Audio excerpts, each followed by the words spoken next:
Hello everyone, welcome to my channel. इस video में एक शॉर्ट सी स्टोरी शेयर कर रही हूँ। अगर आपको पसंद आती है तो please like, comment and subscribe. Story की स्टार्टिंग में कुजू की हसीन वादियों में पक्षियाँ चहक रहे होते हैं, जिनकी आवाज़ से विंग जाग जाता है और वो जब उठने की कोशिश करता है तो उसे अपने ऊपर बहुत हैवी वेट फील होता है। उसने अपनी ठीक से आंखें नहीं खोली थी और वो बस उठने की कोशिश कर रहा था, पर वो कैसे उठ पाता। लैंसन उसके बैग के ऊपर लेटा हुआ है, फिर भी वो कोशिश जारी रखता है। लैंसन की भी आंखें खुल चुकी थी और वो उसके ऊपर से उठ जाता है और विंग भी उठकर लैंसन की तरफ देखता है। एक दूसरे को देखकर उनकी आंखें चौड़ी हो जाती है और वो दोनों ही चीख पड़ते हैं, फिर एक दूसरे की माउथ को कवर कर देते हैं। लैंसन विंग के और विंग लैंसन के माउथ में अपने हाथ रख देता है। वो दोनों ही एक दूसरे की आंखों में देख रहे होते हैं और साथ में वो काफ़ी ज़्यादा शॉक्ड और एम्बैरेस फील कर रहे थे, क्योंकि वो दोनों ही वहाँ पर नेकेड थे। अब इनके बीच क्या हुआ होगा ये मुझे एक्सप्लेन करने की जरूरत नहीं है। जो आप सोच रहे हो, हाँ बिल्कुल, तो आप सही ही सोच रहे होंगे। विंग अपने हाथ हटाकर कहता है, लज्जा तुम इतने जोर से क्यों चिल्लाए। इस पर लैंसन कहता है, तुमने भी तो चिल्लाया। और वो बस उसकी तरफ देख रहा था और उसके ईयर्स बहुत ही ज़्यादा रेड थे। ये नोटिस करने के बाद विंग कहता है, लज्जा मुझे पता है मेरी बॉडी बहुत ही ज़्यादा अट्रैक्टिव है, पर एक एलिगेंट मैन को इस तरह किसी को नहीं देखना चाहिए। तुम कितने सेमलेस हो चुके हो। ये सुनने के बाद लैंसन अपना मुंह फेर लेता है और अपने कपड़े साफ करता हुआ उन्हें पहन रहा होता है और वहीं विबुसन एक स्मार्ट के साथ उसकी तरफ देख रहा होता है और फिर स्मार्ट करता हुआ कहता है, द ग्रेट हंगुंजून, प्योर जेठा, आपको तो लोग एक साधु की तरह देखते हैं जिनके पास कोई डिजायर ना हो। असलियत में आपके डिजायर तो आसमान छूते हैं। वैसे कि आपको सिर्फ मैं ही मिला था अपनी डिजायर पूरी करने के लिए। अगर आप एक आवाज़ देना तो आपके चाहने वाले आपके सामने आ जाते, पर आप सब जगह छोड़कर यहाँ आ गए। वो खड़ा होकर अपने कपड़े झटकता हुआ ऐसा कहता है और वो थोड़ा गुस्से से लैंसन की तरफ देखता है। लैंसन जो पहले से अपनी करनी पर गिल्ट फील कर रहा था, वो और भी ज़्यादा एम्बैरेस और गिल्ट फील करता है और वो अपनी सफाई में कहता है, मुझे नहीं पता मैंने ऐसा क्यों किया, पर मैं खुद को नहीं रोक पाया। मैंने आपके साथ गलत कर दिया। आप मुझे सज़ा दे सकते हैं। हम पनिशमेंट हॉल चलते हैं, आप मेरी शिकायत कर सकते हैं। प्लीज़ वहाँ चलकर मेरी कंप्लेंट कर दीजिए। ये सुनकर विबुसन कहता है, ओ माय गॉड लज्जा, लोग अपनी गलतियाँ छुपाते हैं और तुम हो कि अपनी गलतियाँ बताना चाहते हो। वैसे तुम क्या चाहते हो, मैं उन्हें जाकर क्या कहूँ। तुम मेरे पास आ गए, तुमने मुझे किस किया और मेरे साथ मैं उनसे ऐसा कुछ नहीं कहने वाला। कितना एम्बैरेसिंग होगा, मेरी रेपुटेशन तो ऐसे ही गिर जाएगी। वो ऐसा कहती हुए लैंसन के बहुत क्लोज आ चुका था। वही लैंसन के तो अब सांसें अटक चुके थे और वो बिल्कुल भी पीछे नहीं हटता, बल्कि विबुसन की आंखों में देखने लगा था। विबुसन आगे कहता है, मैं किसी को भी कुछ भी नहीं बताना चाहता और तुम भी इस रात को भूल जाओ। बस तुम आगे से मेरी गलतियाँ माफ कर देना और मेरी बदमाशियों पर कोई भी पनिशमेंट मत देना, और इसे तुम अपनी पनिशमेंट की तरह ले सकते हो। तुम मुझे कोई भी पनिशमेंट नहीं दे सकते, समझे लांगफांग जी। क्या तुम्हें मेरी बात समझ आई? तुम इस बारे में किसी को भी नहीं बताओगे। लैंसन तो इससे अनहैप्पी लग रहा था, पर वह हाँ में सिर हिला देता है और विंग उस जगह से चला जाता है और लैंसन को लगता है उनके साथ जो हुआ उससे विंग को ज्यादा कोई फर्क नहीं पड़ता। दूसरी तरफ विंग अपने कॉटेज में आने के बाद सीधा वो टप में के अंदर जंप कर देता है। उसे इस जिंदगी की बहुत ज़्यादा ज़रूरत थी और वो खुद को क्लीन कर रहा होता है और वो थोड़ा अपसेट होता है, क्योंकि उसने तो सोचा था वो अपनी फर्स्ट नाइट एक सुंदर सी सुशील लड़की के साथ बिताएगा, लेकिन कहाँ उसकी फर्स्ट नाइट किसके साथ हुई? लैंसन के साथ, जो हर वक्त कोल्ड फेस बनाए घूमता है। कितने अफसोस की बात है, मैंने फर्स्ट नाइट एक मैन के साथ बिताई। हाँ, साय करता हुआ फिर कहता है, चलो कम से कम ये तो अच्छा हुआ। वो मैन लज्जा था, सो प्रिटी एंड हैंडसम, और वो पूरी तरह से ब्लश करने लगता है और कहता है, अगर वो कोई और मैन होता तो मुझे तो सोसाइटी कर लेनी थी। वैसा कहकर पानी में अपने हाथ मारता है, तभी बाहर से जंक्शन की आवाज़ आती है जो कहते हैं, विबुसन, क्या तुम अंदर हो? तुम आखिरकार रात कहाँ गए थे और तुम अभी वापस आ रहे हो? ये सुनकर विंग कहता है, ओ कमान, मेरी हर वक्त निगरानी रखने की जरूरत नहीं है। मुझ पर नजरें हटने पर कौन सा भरा तूफान आ जाएगा। ये सुनने के बाद जंगसा कहता है, तुम किसी तूफान से कम नहीं हो। कल रात तुम कॉटेज में ही थे, आखिर तुम कहाँ गए थे? तुमने कौन सी गुल खिलाए हैं? विभूषण तब कुछ भी नहीं कहता। जंगसा कहता है, चलो भी अब जल्दी बाहर निकलो, हम क्लास के लिए लेट हो चुके हैं। हमेशा मैं तुम्हारे कारण लेट हो जाता हूँ।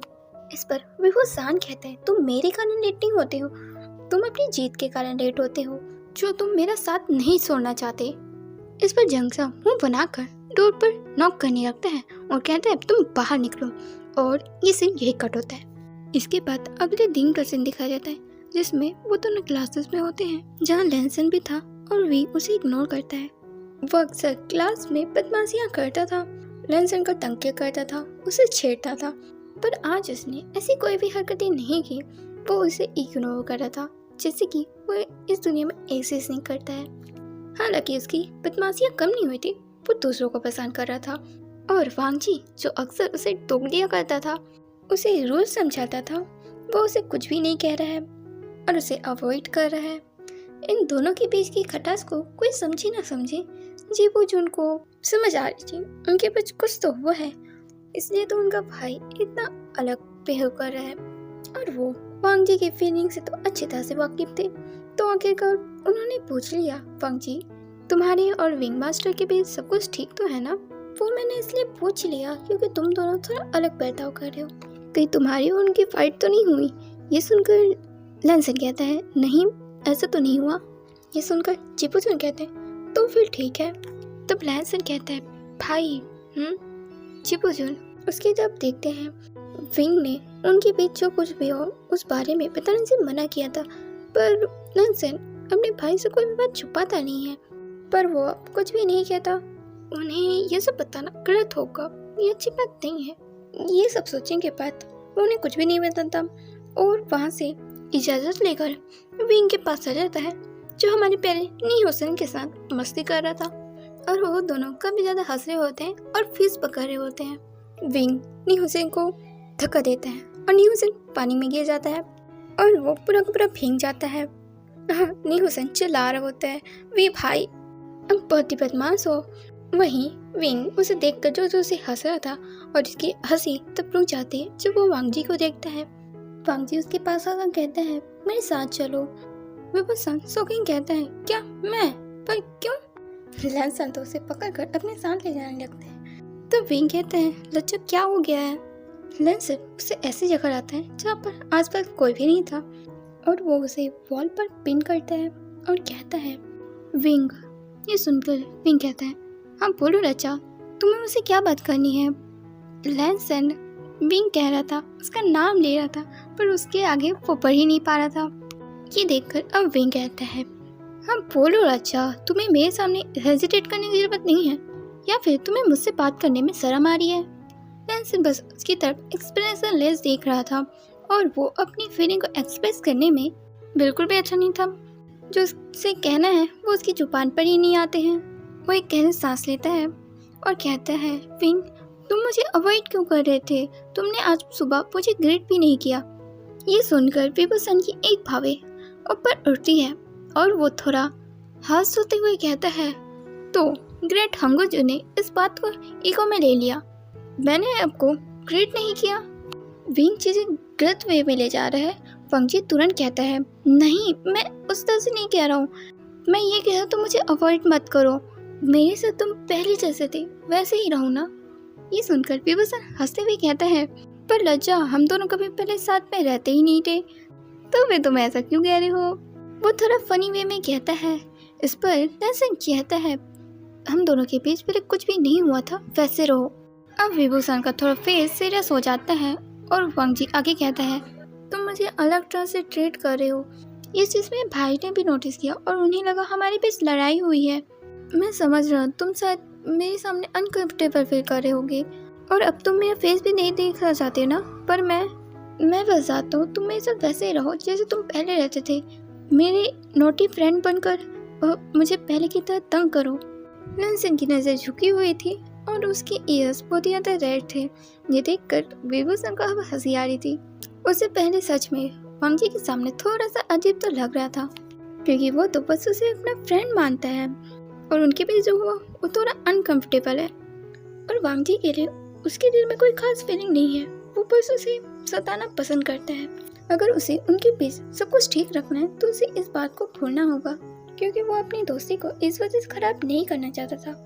वैसे क्या ऐसा हो सकता है वांग जी उसे पसंद करता हो? विभूषण अपने मन में सोचे जा रहा था। वहीं वांग जी अपनी नजर उठाकर विंग की तरफ देखते हैं, जो बहुत डीपली कुछ सोच रहा था। वांग जी तब उसका नाम लेता है विंग।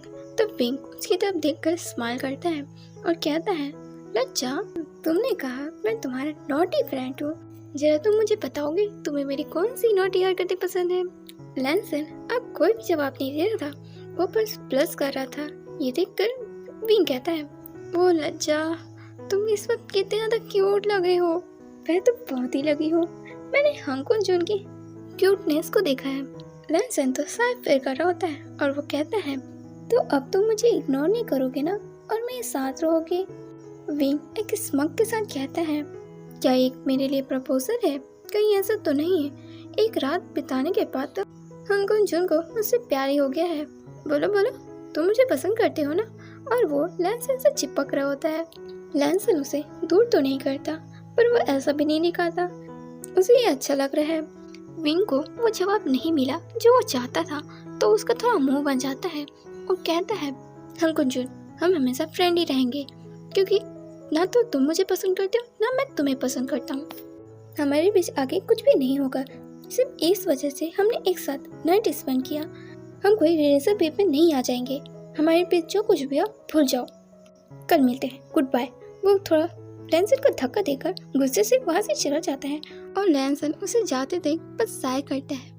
अगले दिन विंग लैंसन से चिढ़ा हुआ था, क्योंकि उसने जो आंसर एक्सपेक्ट किया था वो उसे नहीं मिला, तो वो चिढ़ा हुआ था और गुस्से में था और उसने लैंसन को पसंद करना शुरू कर दिया, जिसे लैंसन को तो ज़्यादा फर्क नहीं पड़ा। पर विंग लैंड कुरन के नजरों में आ गया और उन्होंने उसे पनिशमेंट दे दी, तो थोड़ा अपसेट होकर पनिशमेंट हॉल के बाहर अपनी नींद पर बैठा हुआ था।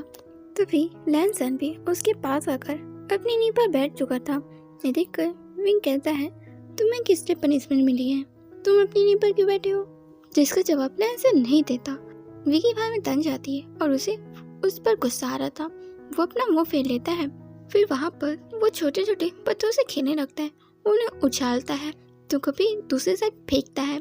लैंसन बस उसे ऐसा करता हुआ देख रहा था और फिर वो कहता है, तुम्हारी ये पनिशमेंट जल्दी खत्म हो जाएगी, तुम्हें ज्यादा देर यहाँ पर ऐसे बैठना नहीं पड़ेगा। पर ऐसा क्यों? वो लैंसन की तरफ देखने लगता है। लैंसन इसका जवाब तो नहीं देता, पर विंग को समझ आ जाता है और वो कहता है, पर तुमने ऐसा क्यों किया? विंग की आधी पनिशमेंट लैंसन ने ले ली और इसलिए वो अपनी नींद पर बैठा हुआ है। लैंसन जवाब में कहता है, तुम्हें मेरी वजह से पनिशमेंट मिली है, तो बस मैं तुम्हारी मदद करना चाहता था। ये सुनने के बाद विभूषण थोड़ा उसकी तरफ खिसकता है और उससे अपने शोल्डर टकराते हुए कहते हैं, ओह सो स्वीट लज्जा, तुम मुझे तकलीफ में नहीं देख सकते ना, तुम बहुत अच्छे हो। तुम्हें पता है मैं यहाँ कितना बोर हो रहा था, मैं किसी से बात भी नहीं कर पा रहा था, पर तुम आ गए, मुझे बहुत अच्छा लग रहा है। वो स्माइल करने लगता है। लैंसन भी उसे देख एक छोटी सी स्माइल देखता है, जिसे देखकर विंग दिखता ही रह जाता है। लैंसन को काफी खुशी होती है, विंग उससे भागने की कोशिश नहीं कर रहा है। वो दोनों आपस में थोड़ी बहुत बातें करते हैं। उन दोनों के बीच सब कुछ नॉर्मल चल रहा था और आगे एक साल बीत चुके थे। विंग युम्बक में था और वांग जी क्लाउड रेसेस में। उन दोनों के बीच अब कोई कांटेक्ट नहीं था, पर विंग को लैंसन की काफी याद सताती थी। वो उस रात को और लैंसन को बिल्कुल भी भूल नहीं पा रहा था और वो पुरानी बातों को याद कर रहे होते हैं। वो उस दिन छुपकर ट्रे के ऊपर एम्प्रेस स्मैट पी रहा था और लांग वांग जी जिसे किसी ने ड्रग दे दिया था और वो अपने कॉटेज की तरफ जा रहा था और उसे काफी हॉट फील हो रहा था और वो मन में गुस्सा करता है, मैं इसीलिए इंक्वायरी करने के लिए ऐसी जगह जाना पसंद नहीं करता। उन्होंने पता नहीं मुझे पानी में क्या मिला कर दे दिया है। और गुस्से से वो हाथ उसी ट्री पर मारता है जिस पर विंग बैठा हुआ था और न सिर्फ ट्री हिलता है बल्कि विंग भी पूरा हिल जाता है और उसकी एम्प्रेस स्माइल उसके हाथ से छूट जाती और उसे बचाने के चक्कर में वो पूरा पेट पर उल्टा लटका था। लैंसन ट्री पर फिर से पंच मारता है और विंग चिल्लाता है, लज्जा तुम क्या कर रहे हो? तब लैंसन ऊपर की तरफ देखता है और विंग ट्री पर खड़े होने की कोशिश करता है और वो ट्री पर खड़ा ठीक से हो चुका था, पर उसका पैर स्लिप हो जाता है और वो पैर से नीचे गिरने लगता है। वांग जी उसे बचाने के लिए आगे बढ़ता है और विंग उसके ऊपर ही गिर जाता है और वो दोनों जमीन पर गिरे हुए थे। वांग जी का हाथ तो विंग की बेस्ट पर था और वहीं विंग कहता है, तुम्हें ज़्यादा चोट तो नहीं लगी? वांग जी का तो पूरा फोकस विंग के फेस में था, जो टेंस हुआ उसको देख रहा था। उसके लिप्स के नीचे उनके मॉल पर था। उसकी तो थोड़ी सांसें फूल जाती हैं। विंग उसके ऊपर से उठने की कोशिश कर रहा था, पर वांग जी का हाथ उसके वेस्ट में था और उसने उसे टाइटली पकड़ रखा था और उसे विंग को और अपनी तरफ खींच रहा होता है। विंग उसे टेंस होकर देखता है और कहता है, तुम मुझे छोड़ क्यों नहीं रहे हो? लैंसन अचानक से फ्लिप करता है और अब विंग उसके नीचे था और लैंसन उसके ऊपर और उसे देख रहा था। विंग अब थोड़ा घबराते हुए कहता है, गगा तुम क्या करने की कोशिश कर रहे हो? तुम मुझ पर गुस्सा हो क्या? मैं चोरी सुबह शराब लेकर आ गया फ्लाउटिसिस में। अब मुझे माफ कर दो। अब क्या तुम मुझे इस तरह से घूरना बंद करोगे? और अब तुम मेरे ऊपर से उठो। और वो वांग जी को धक्का दे रहा होता है। अब उसके हाथ वांग जी के सीने पर थी। तब वांग जी कहता है, तुम नोटी हरकतें करना बंद करो। ये सुनकर विंग शॉक्ड होता है और वो कहता है, क्या मैं कर रहा हूँ? मैं कुछ भी नहीं कर रहा हूँ, तुम बस मेरे ऊपर से हटो। वही वांग जी उसके हाथों को पकड़ते हैं और उसके फिंगर और अपने फिंगर को नॉक करते हैं और उसने सडनली उसे किस कर लिया था। विंग इससे पूरा शॉक्ड होता है और वो अपनी फेस को इधर उधर टर्न करने लगता है। वो पहले तो हेजिटेट कर रहा था, फिर उसके बाद उसने रिप्लाई करना शुरू कर दिया था और उसे भी अब उत्तेजना हो रही थी। ये उसे काफी अच्छा लग रहा था। वो एक्साइटेड फील कर रहा था। उसे तो इस चीज का शराब से ज्यादा नशा चढ़ रहा था और वो लैंसन को और अपनी तरफ खींचता है और वो दोनों कब इससे आगे बढ़ जाते हैं उसे भी नहीं पता चलता। ये सब सोचकर विंग के तो गाल लाल हो चुके थे और वो साय फील कर रहा था, प्लस कर रहा था। पर अगले ही पर वो काफी ज्यादा अपसेट हो जाता है क्योंकि उसे कुछ दिन पहले ही पता चला था लैंसन की मैरिज तय हो चुकी है और इसी मंथ उसकी मैरिज है। ये सुनने के बाद तो उसे बिल्कुल भी अच्छा नहीं लग रहा था। वो बहुत हर्ट फील कर रहा था और वो बहुत ही ज्यादा बेचैन था। वो बस खुद को बहलाने के लिए खुद को काम में बिजी रख रहा था और यहाँ तक कि वो तो यान्नी की मदद अब किचन में भी करने लगा था। अब यान्नी ये सब देख रही थी और वो उसके उतरे हुए चेहरे को देखकर कहती है, आसियान क्या हो गया है? तुम इतने उदास क्यों हो? आखिर तुम्हें कौन सी बात परेशान कर रही है? तब विंग कहता है, कुछ भी नहीं सीजे, मैं तो बस आपकी मदद करना चाहता हूँ। ये सुनकर यानी कहती है, सिर्फ ये बात नहीं है, मुझे सच सच बताओ तुम्हें क्या हुआ है? वरना तुम अक्सर काम से बचने के बहाने ढूंढते थे और अब काम ढूंढ रहे हो। ऐसा भला तुम्हारे साथ क्या हो गया है? ये सुनकर विंग कहता है, सीजे मैं ऐसा नहीं करता हूँ। तभी वहाँ पर मैडम यू आती हुई कहती है, तुम्हारी हरकतें ऐसी हैं और लड़कियों के साथ बाहर घूमते रहते हो। अपनी जिम्मेदारी का तुम्हें कोई एहसास नहीं रहता। चलो तुम्हारे साथ जो भी हुआ कम से कम तुम सुधर में तो आए। विंग का तो मुँह ही उतर चुका था। मैडम यू आगे कहती है, कल सुबह हम गुजू के लिए निकलेंगे तो तुम सारी तैयारी कर लो। जी विंग कहता है और उसके बाद मैडम यू वहाँ से चली आती है। सीन कट होता है और विंग को उसी कब रूम में देखते हैं जब वो अपनी बेड पर ऐसे ही बैठा हुआ था। अब खुद से ही बातें कर रहा था, मैं आखिर इतना अपसेट क्यों हूँ? हम तो कोई रिलेशनशिप में नहीं थे, तो दूसरे से मैरिज कर रहे हैं तो इसमें क्या गलत है? मैं इतना हर्ट फील क्यों कर रहा हूँ? मुझे इतना बुरा क्यों लग रहा है? मुझे अच्छा नहीं लग रहा है। वो बेड में रोल होने लगता है और सोच सोच कर वो इनर्ट फील कर रहा था। तभी उसकी रूम के विंडो से कोई अंदर जंप कर देता है। तब वे का ध्यान उधर जाता है और वो सरप्राइज होकर कहता है, बच्चा तुम यहाँ? और वो उसके पास आ रहा था। तो लैंसन कहता है, विंग मुझे माफ कर दो, मैं इस तरह आ गया पर मुझे तुमसे कुछ कहना था। वो तो काफ़ी ज़्यादा हेजिटेट कर रहा था और वो उसके तो पसीने छूट रहे थे। विंग सवाल करता है, आखिर तुम यहाँ कर क्या रहे हो? तुम्हारी तो कल मैरिज थी, तुम यहाँ क्या कर रहे हो? वो थोड़ा परेशान होकर कह रहा था। तब लैंसन कहता है, मैं उसे भाग कर आया हूँ। विंग शॉक्ड हो जाता है और कहता है, क्या तुमने क्या कहा? तुम भाग कर आए हो अपनी मैरिज से? रियली? विंग की आंखें चौड़ी हो चुकी थी ऐसा कहते हुए और वो आगे कहता है, तुमसे किसी को भी इस तक की उम्मीद नहीं थी। तुमने तो अपने अंकल को काफ़ी डिसअपॉइंट किया है। ये सुनने के बाद तो लैंसन का फेस लटक चुका था। वहीं विंग अब उसे देखकर मुस्कुराने लगता है और कहता है, पर तुमने ये बहुत ही अच्छा काम किया। वो ऐसा कहकर उसे हक कर लेता है, फिर उसके चिक्स में किस कर लेता है और फिर कहता है, मैं तुम्हें खुद भगाने के बारे में सोचा था। अरे मैं तो ये सोचा था उस लड़की को हटाकर मैं उसकी जगह ले लूँ और तुमसे मैरिज कर लूँ। मेरे दिमाग में तो यही ख्याल आ रहा था। और वो ऐसा कहकर हंसने लगता है। लैंसन के तो पूरे ईयर्स रेड हो चुके थे और वो कहता है, क्या तुम मुझे पसंद करते हो? ये सुनने के बाद विंग कहता है, पहले तुम बताओ तुम मुझे पसंद करते हो कि नहीं? लैंसन हाँ कहता है। तो विंग कहता है, हाँ तो जब मैंने तुम्हें पहले पूछा था तो तुमने कोई जवाब क्यों नहीं दिया? और थोड़ा गुस्से में अपना मुंह फुलाकर उसकी तरफ देख रहा होता है। तब लैंसन कहते हैं, पहले तुम मेरे सवाल का जवाब दो, तुम मुझे पसंद करते हो कि नहीं? बेशक मैं तुम्हें पसंद करता हूँ, इसलिए तो मैं तुमसे फ्लर्ट करता था। ये सुनकर लैंसन कहते हैं, तुम सबके साथ करते हो, तो मुझे कैसे पता चलता तुम करते हो कि नहीं? और मुझे बिल्कुल भी पसंद नहीं तुम दूसरे के साथ फ्लर्ट करो। और थोड़ा गुस्से से विंग की तरफ देखता है और उसके वेस्ट पर अपने हाथ रखकर थोड़ा उसे अपनी और करीब करता है। तो विंग कहता है, पर मैं हर किसी को किस तो नहीं करता ना। इस तरह से वो ऐसा कहकर उसके गालों पर किस करता है, उसके फिर दूसरे गालों पर किस करता है और स्माइल कर उसकी तरफ देख रहा होता है। लैंसन तब उसकी लिप्स को कैप्चर करने की कोशिश करता है। विंग उसकी लिप्स पर अपने हाथ रख देता है और कहता है, पहले मुझे बताओ ये मैरिज का क्या चक्कर है? लैंसन एक लॉन्ग वेट लेकर कहता है, मैंने अंकल से कहा था मैं तुम्हें पसंद करता हूँ और मैं मैरिज स्कूल भेजना चाहता हूँ। ये सुनने के बाद वो मुझ पर गुस्सा हो गए और फिर मेरी मैरिज किसी और से तय कर दी। ये सुनकर भी कहता है, क्या वो बुढ़ा? उसे पता नहीं क्यों मुझसे इतनी तकलीफ क्यों है? गुस्सा बुढ़ा। ये सब कहने के बाद वो लैंसन की तरफ देखकर नल्लो से इस्तेमाल करते हुए कहता है, सॉरी, गलती से जुबान फिसल गई। और वो अभी भी मुस्कुरा रहा होता है।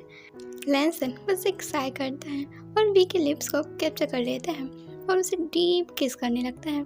थोड़ी देर किस करने के बाद विंग किस को ब्रेक करता हुआ कहता है, लज्जा तुम आगे अब क्या करोगे? क्या तुम मुझे यहाँ से भगा कर लेकर जाने वाले हो? ये सुनकर लैंसन कहता है, मैंने इस बारे में सोचा नहीं था, पर तुम साथ चलोगे तो ये अच्छा ही है। वो ऐसा कहकर फिर से विंग को किस करने लगा था और विंग कोई भी प्रोटेक्ट नहीं कर पाता और बस उन दोनों का ऐसे ही रोमांस चल रहा था।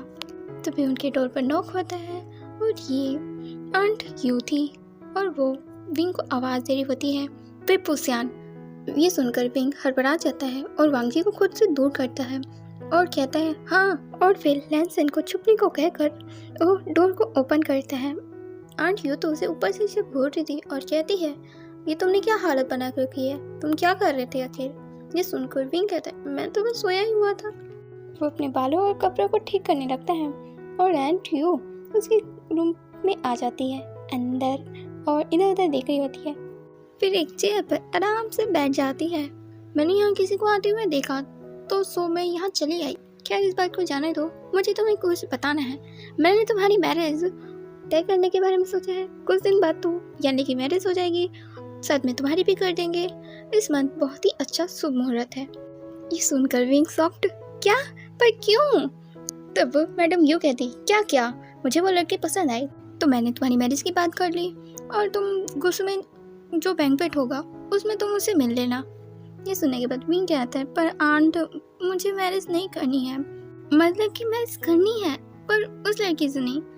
और वो एक नज़र लैंसन जहाँ छुपा है उस तरफ देखता है और कभी घबराते हुए कहते हैं, अब मैं ना वो पूरे का पूरा हकला रहा होता है। उसे मैडम यू से डर लग रहा होता है। लैंसन चुप कर विंग को देखने की कोशिश करता है और इसी बीच थोड़ी सी आवाज़ हो जाती है तो मैडम यू उस तरफ जाने लगती है और लैंसन पकड़ आता है। उसे देख आंट यू कहती है, सेकंड यंग मास्टर लांग वांगजी, आप यहाँ क्या कर रहे हैं? विंग के रूम में। लैंसन तो अपना सर झुका लेता है। तब आंट यू विंग की तरफ देखती है। विंग भी अपना मुंह छुपा रहा था। अगले ही पर वो दोनों अपनी नींद पर बैठे हुए थे और मैडम यू ने जियांग फेमियन को बुला रखा था। जियांग फेमियन आकर कहते हैं कि उतनी देर रात को पूरा घर सर पर चढ़ा रखा है, क्या वी ने फिर से कुछ कर दिया? वैसा कर अब हॉल में आ चुके थे और वहाँ लैंसन और विंग दोनों अपनी नींद पर बैठे थे। तो लैंसन को देखकर वो कहते हैं, अरे लैंसन बेटा तुम यहाँ क्या कर रहे हो? तुम्हारी तो कल मैरिज थी ना, तो तुम्हें यहाँ आने की परमिशन कैसे मिल गई? वो ऐसा कहकर अपनी सीट पर आकर बैठ चुके थे। मैडम यू कहती है, इसलिए तो तुम्हें यहाँ बुलाया है। फिर वो उन दोनों की इंक्वायरी करने लगती है और फिर कहती है, तो तुम दोनों का ये गुटर कब से चल रहा है? ये सुनकर वो दोनों ही पूरे ही शर्म से पानी पानी हो जाते हैं। और फिर विंग अपना गला साफ करता हुआ कहता है, आंट वो हम दोनों एक साथ पहले ना, तभी आंट यू उसे टकती हुई कहती, पूरी कहानी नहीं जानी है, मुझे ये बताओ लैंसन यहाँ क्या कर रहा है? और सबकी नज़र विंग की तरफ देख रही थी। विंग अपना सर झुका लेता है, तभी लैंसन कहता है, मैं मैरिज नहीं करना चाहता था, इसलिए मैं भाग कर आ गया। ये सुनकर जियांग फेवन कहते हैं, क्या? लैंसन तभी अपनी बात आगे कहता है, क्योंकि मैं विंग को पसंद करता हूँ और मैं आपसे उसका हाथ मांगने आया हूँ। मैंने अंकल से भी इस बारे में बात की थी, पर उन्होंने मेरी मैरिज दूसरी तरफ तय कर दी और मैं इस चीज़ से राजी नहीं था। ये सुनने के बाद जियांग फेमैन कहते हैं, तो ऐसी बात है, तुम्हारी मैरिज तुम्हारी मर्जी से नहीं हो रही थी। और फिर वो मैडम यू की तरफ देखते हैं। मैडम यू एक लॉन्ग ब्रीथ लेकर कहती है, ठीक है, तो मैं लैन कुरन से बात करूँगी तुम दोनों की मैरिज को लेकर। ये सुनकर तो दोनों की आंखें चमक जाती है और फिर वो एक दूसरे को देखते हैं, फिर मैडम यू को देखते हैं। वांग तो उन्हें शुक्रिया कहने लगता है और वो दोनों इस बात के लिए काफ़ी खुश थे। वी ने कभी सोचा नहीं था आंट यू उन दोनों की मैरिज के लिए राजी हो जाएगी। तो मैडम यू उन्हें जाने को कहती है। तब विंग लैंसन का हाथ पकड़कर उसे अपने रूम में ले जाने लगता है। तभी आंट यू चिल्लाती है, तुम दोनों साथ में एक ही रूम में नहीं रहोगे, विंग अपने रूम में जाओ, चलो। तो विंग अकेले अपने रूम में चला जाता है और वांग जी को गेस्ट रूम दिखा दिया जाता है। थोड़ी देर बाद विंग अपने रूम का दरवाज़ा खोलता है और वो लैंसन के पास जाने वाला था, पर उसकी डोर के पास तो एक डॉग उसकी निगरानी करने के लिए वहाँ पर बांध कर रख दिया गया था।